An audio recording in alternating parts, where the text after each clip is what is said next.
यहाँ हम NCERT class 11 के चैप्टर नंबर 13 हाइड्रोकार्बन को डिस्कस कर रहे हैं। चैप्टर नंबर 13 हाइड्रोकार्बन के हम एग्जाम्पल्स और एक्सरसाइज को डिस्कस करने के लिए एक वीडियो लेक्चर सीरीज़ स्टार्ट कर चुके हैं, जिस क्रम में हमारा ये 9th वीडियो लेक्चर है। 8th वीडियो लेक्चर तक हम सारे एग्जाम्पल्स और एक्सरसाइज 13.4 को डिस्कस कर चुके हैं।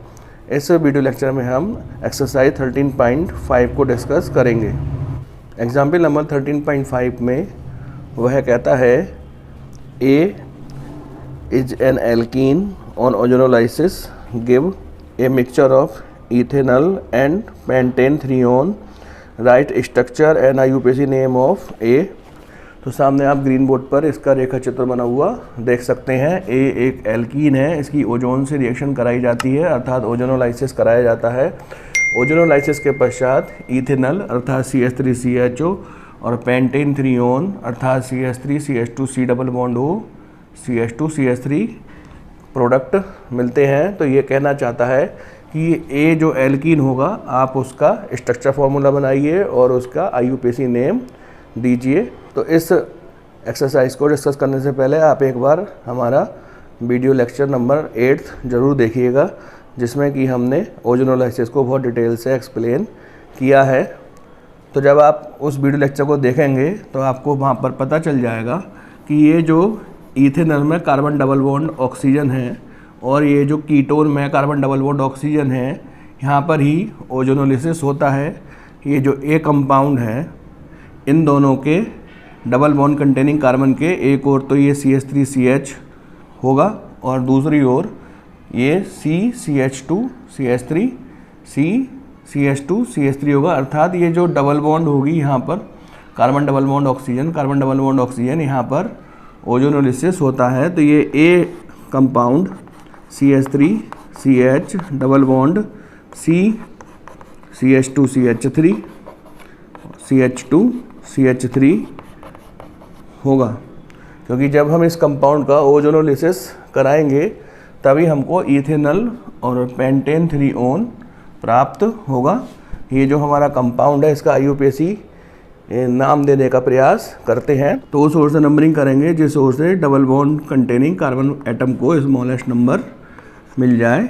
यहाँ पर 5 कार्बन की लॉन्गेस्ट सीरीज है, जिसके लिए हम पेंट का यूज़ करेंगे। सेकंड कार्बन पर डबल बॉन्ड है, इसके लिए पेंट 2-इन और 3 पर इथाइल है, तो इसका नाम 3-इथाइल पेंट 2-इन होगा। आइए नेक्स्ट एक्सरसाइज 13.6 को डिस्कस करते हैं। एक्सरसाइज 13.6 में वह कहता है 1 alkene A contain 3 carbon carbon single bond, 8 carbon hydrogen single bond and 1 carbon carbon pi bond. A on ozonolysis give 2 moles of an aldehyde of molar mass 44 AMU, write IUPAC name। तो सामने आप इसका graph बना हुआ देख सकते हैं। A alkene है जो ओजोनोलाइसिस पर 44 मोलर मास का एक एल्डिहाइड देता है। A जो एल्कीन है उसके अंदर 3 कार्बन कार्बन सिंगल बॉन्ड है, 8 कार्बन हाइड्रोजन सिंगल बॉन्ड है और 1 कार्बन डबल बॉन्ड कार्बन अर्थात पाई बॉन्ड उसके अंदर उपस्थित है। तो यहाँ पर ये जो एल्डिहाइड है ये HCHO हो सकता है। आइए इसका मोलर मास निकालते हैं। हाइड्रोजन का एटॉमिक मास 1, कार्बन का 12 और ऑक्सीजन का 16, इनको हमने ऐड कर दिया 30 आया।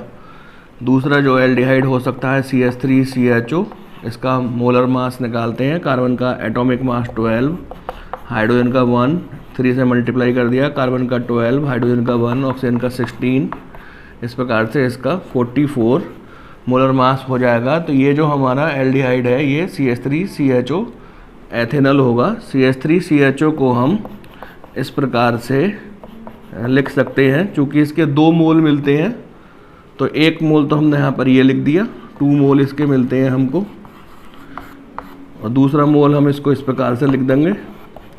और आपको मालूम है ओजोनोलिसिस में कार्बन ऑक्सीजन डबल बॉन्ड जो है आपस में ऐड हो जाती हैं। तो ये जो हमारा एल्कीन होगा इस प्रकार से CH3CH double bond CH single bond CH3 होगा।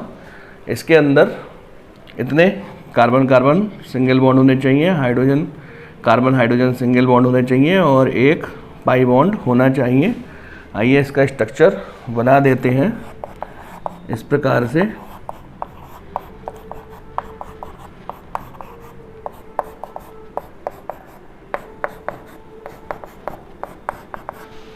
तो 3 कार्बन कार्बन सिंगल बॉन्ड, एक तो ये रहा, 1 2 और एक इसके अंदर भी है कार्बन कार्बन सिंगल बॉन्ड, और 8 कार्बन हाइड्रोजन सिंगल बॉन्ड। तो 1 2 3 4 5 6 7 8 और एक पाई बॉन्ड है, तो ये रहा इसके अंदर पाई बॉन्ड। तो हमारा ये जो एल्कीन होगा CH3CH होगा। इसका IUPAC नाम इस प्रकार से इसकी नंबरिंग कर दी। 4 कार्बन की लॉन्गेस्ट चेन है, 2 पर डबल बॉन्ड है, ब्यूट इन 2 इसका नाम हो जाएगा।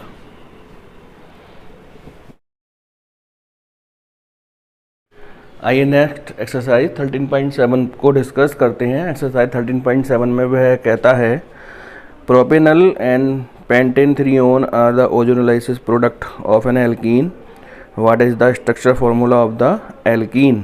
तो एक्सरसाइज 13.7 का ग्राफ आप सामने बना हुआ देख सकते हैं। एक एल्कीन है जो ओजोनोलाइसिस पर प्रोपेनल अर्थात एक एल्डिहाइड जिसमें कि 3 कार्बन है और पेंटेन थ्रीओन देता है जिसमें कि 5 कार्बन है और कीटोन ग्रुप है। तो ये जो प्रोपेनल है इसका स्ट्रक्चर CH3 CH2 CHO इस प्रकार से हो जाएगा, और ये जो पेंटेन थ्रीओन है इसका structure CH2 CH3 C double bond O और CH2 CH3 इस प्रकार से हो जाएगा। तो ये जो कार्बन डबल बॉन्ड ऑक्सीजन है और ये जो कार्बन डबल बॉन्ड ऑक्सीजन है ये आपस में जुड़ जाएंगी और जो हमारा एल्कीन मिलेगा CH3 CH2 CH double bond C CH2 CH3 CH2 CH3 ये हमारा एल्कीन होगा। जब हम इसका ओजोनोलाइसिस करेंगे तो इस प्रकार से यहाँ पर ये जो बॉन्ड है ये ब्रेक हो जाएगी और हमको प्रोपेनॉल और पेंटेन थ्रीओन प्राप्त होगा। इसका IUPAC नाम देने का प्रयास करते हैं। उस ओर से नंबरिंग करेंगे जिस ओर से डबल बॉन्ड को स्मॉलेस्ट नंबर मिल जाए। तो इस प्रकार से तीसरे कार्बन पर डबल बॉन्ड है, 6 कार्बन की लॉन्गेस्ट चेन है, हेक्सीन 3 और 3 पर ही इथाइल लग रहा है, 3 इथाइल हेक्सीन 3 इसका IUPAC नाम होगा।